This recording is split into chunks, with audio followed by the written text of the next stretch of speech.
안녕하세요, 백지입니다. 이번 시간에는 중학교 3학년 과학 5단원 생식과 유전에서 사람의 유전에 대해 한번 알아보도록 하겠습니다.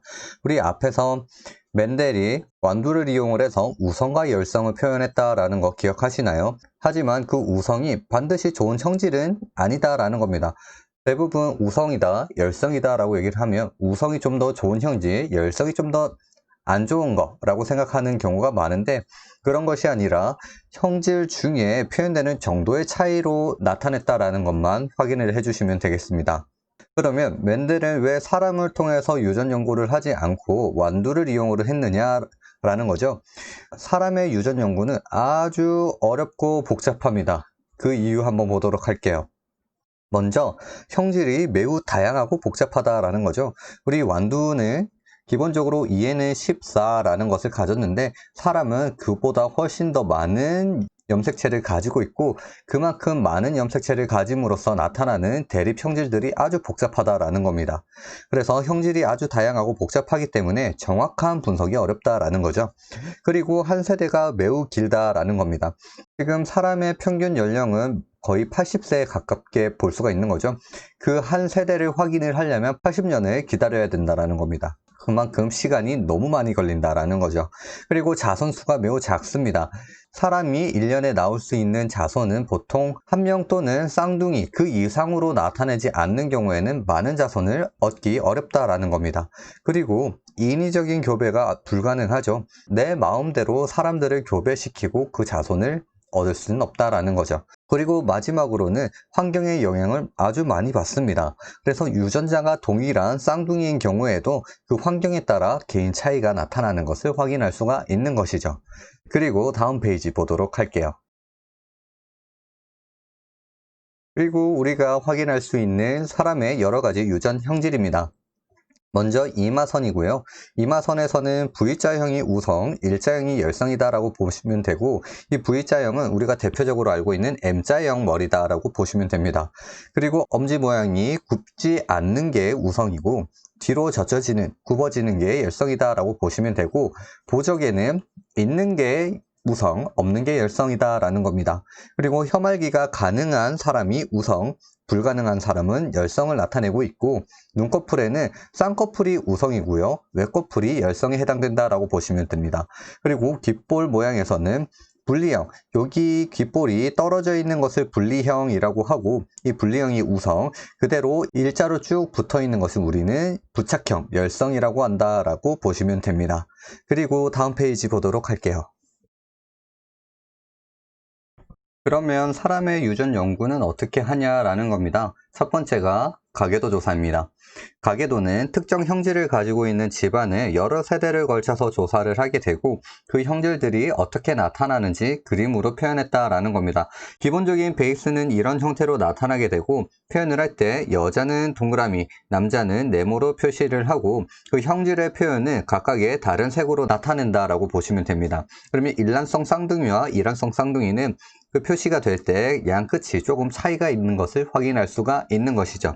이를 통해서 특정 형질의 우열 관계를 확인할 수가 있고, 그 가족 구성원의 유전자형도 판단할 수가 있다라는 겁니다. 그리고 태어날 자손의 형질을 예측 가능하다라는 거죠. 그래서 우리는 가계도 조사를 가장 많이 볼 거기 때문에 보는 방법 무조건 알아두시는 게 좋겠습니다. 그리고 두 번째, 쌍둥이 연구입니다.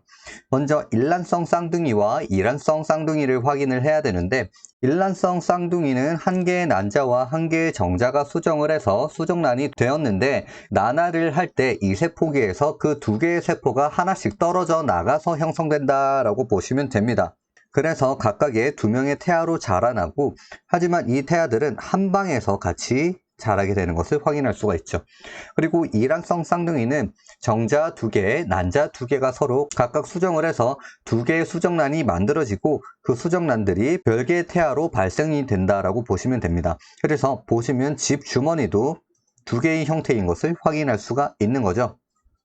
그럼 이런 쌍둥이 연구로 우리가 알 수 있는 것이 무엇이냐? 쌍둥이의 특징을 비교를 해서 유전과 환경이 특정 형질에 어떤 영향을 주는지 조사할 수가 있다는 겁니다. 그럼 일란성 쌍둥이에서는 두 명의 유전자가 똑같고 성별도 똑같다라는 거죠. 이것을 이용을 해서 환경이 형질에 미치는 영향을 알 수 있다라는 겁니다. 일란성 쌍둥이들이 다른 환경에서 자라고 있다라고 봤을 때 그러면 그 각각의 환경에 그 형질들이 어떻게 영향을 주는지 확인이 가능하다라는 거죠. 그리고 일란성 쌍둥이는 성별은 다를 수가 있습니다. 그리고 두 명의 유전자도 무조건 다르게 나타나죠.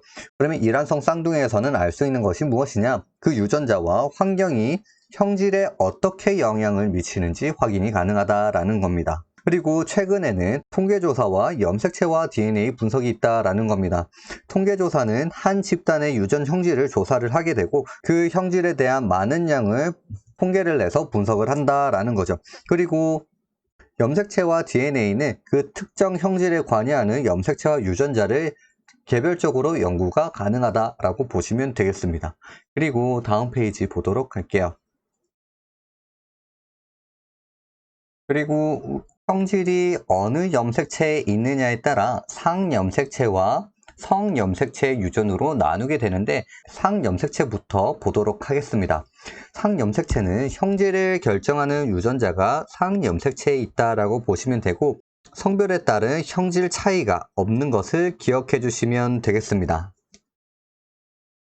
우리 앞에서 배웠을 때 사람은 이에는 46개의 염색체를 가지는데 그 중에 44개가 상염색체였고 그리고 XY냐 XX냐에 따라 나타나는 성별이 있었다라고 얘기를 했죠.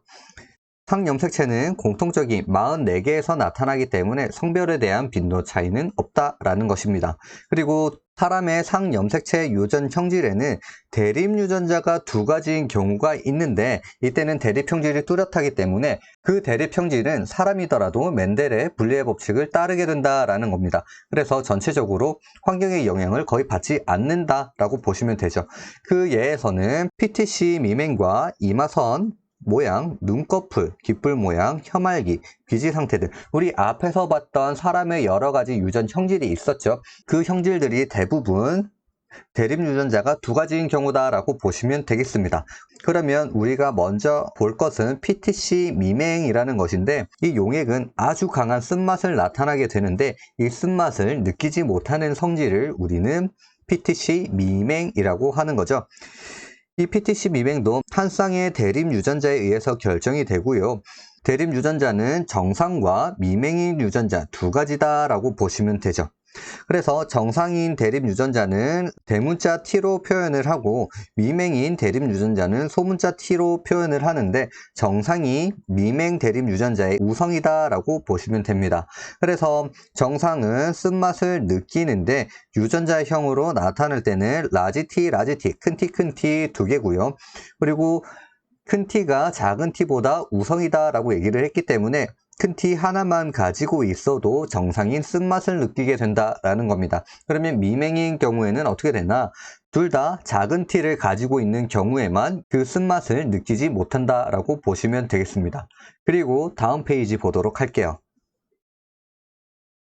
그리고 대립 유전자가 세 가지인 경우를 한번 보도록 하겠습니다. 이것을 우리는 복대립 유전이라고 하고 한 개의 유전자 자리에 3개 이상의 대립 유전자가 존재한다라고 보시면 됩니다.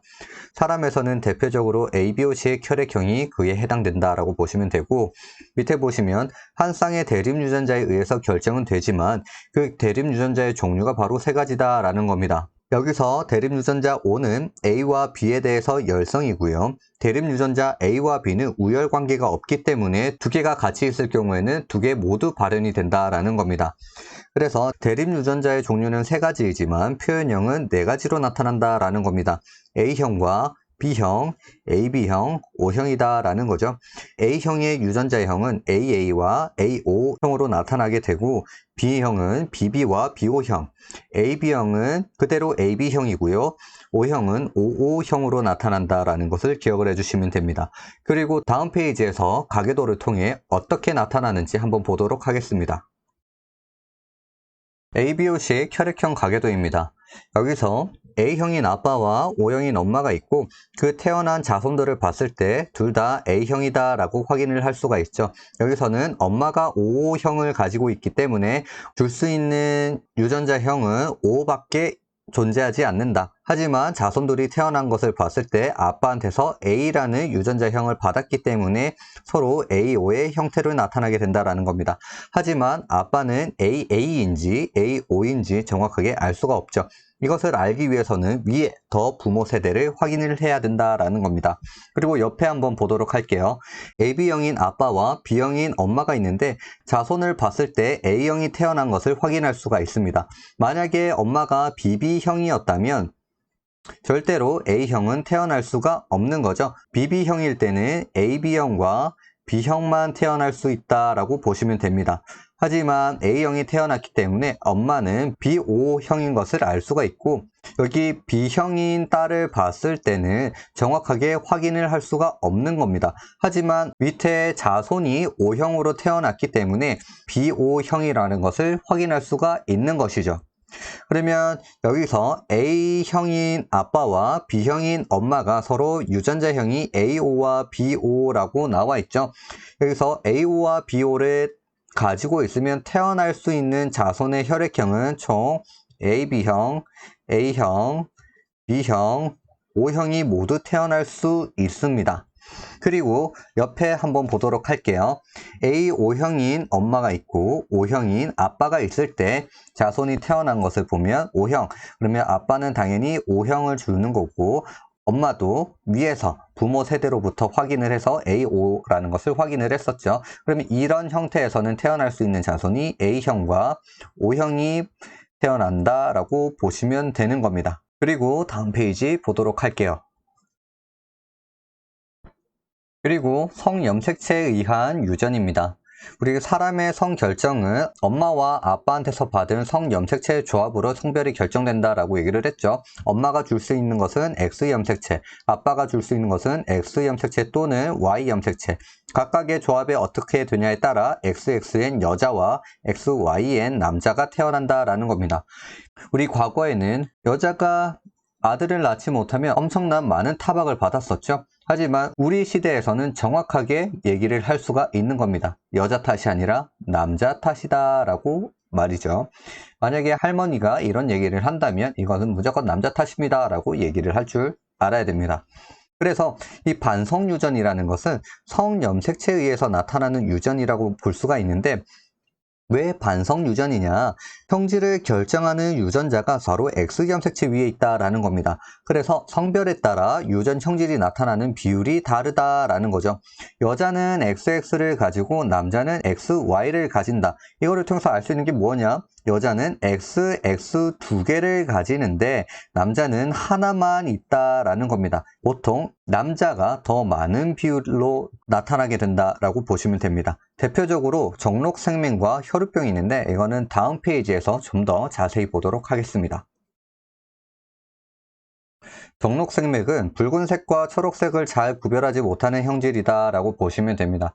우리 학교에서도 생명검사 한번 하죠. 숫자를 보여주면서 읽어보라고 얘기를 하는데 생명인 친구들은 정상인 친구들과 보이는 숫자가 다르다라고 생각하시면 됩니다. 정록생명은 앞에서 봤듯이 X염색체에 있다라고 보시면 되고 생명 유전자는 X'으로 표시를 한다라고 기억을 해주시면 됩니다. 우열관계에서는 다행히 정상이 생명 대립 유전자에 대해서 우성이다 라고 보시면 되죠. 그리고 옆에 혈우병 한번 볼게요. 혈우병은 상처가 났을 때 혈액이 잘 응고가 되지를 않는다라는 겁니다. 그래서 지혈이 되지 않아서 잘못했다가는 과다출혈로 사망할 수 있는 아주 무서운 병이다라고 볼 수가 있죠. 혈우병도 마찬가지로 X염색체 위에 있고 혈우병 유전자가 있을 때는 X'으로 표시를 한다라는 것은 정록생명과 마찬가지다라고 보시면 됩니다. 우열관계는 정상인 유전자가 혈우병 대립 유전자에 대해서 우성으로 나타나고 있다라고 기억을 해주시면 됩니다. 그럼 정록생명과 혈우병의 공통적인 특징이 무엇이냐? 형질을 결정하는 유전자가 X염색체에 있다라는 것이 있고요. 또 여자보다 남자에 더 많이 나타난다. 우리 앞에서 얘기를 했듯이 여자는 X염색체가 2개, 남자는 X염색체가 하나이기 때문에 여자가 발현이 되려면 X염색체 2개 다 가지고 있어야 되지만 남자는 대립 유전자 하나만 있어도 발현이 된다라고 보시면 되는 겁니다. 여자 중에 표현형은 정상이지만 병에 대한 대립 유전자를 가지고 있을 때 우리는 보인자라고 한다라는 걸 기억을 해주시면 됩니다. 하지만 여자인 경우에는 혈우병이 대부분 나타나지 않는데, 왜냐하면 태어나기 전에 치사를 하거나 태어나더라도 일찍 사망한다라고 보시면 되겠습니다. 그리고 다음 페이지 보도록 할게요. 이번에는 정록생명과 혈우병에 대한 표현형과 유전자형입니다. 표현형에서는 정상과 생명이 있고요. 이 정상에서의 유전자형은 남자는 XY, 여자는 XX와 X' 보인자다라고 보시면 됩니다. 생명인 경우에는 남자는 X'을 하나 가지고 있으면 무조건 생명이고요. 여자는 X' 염색체를 2개 다 가지고 있을 때 생명으로 발현이 된다라고 보시면 됩니다.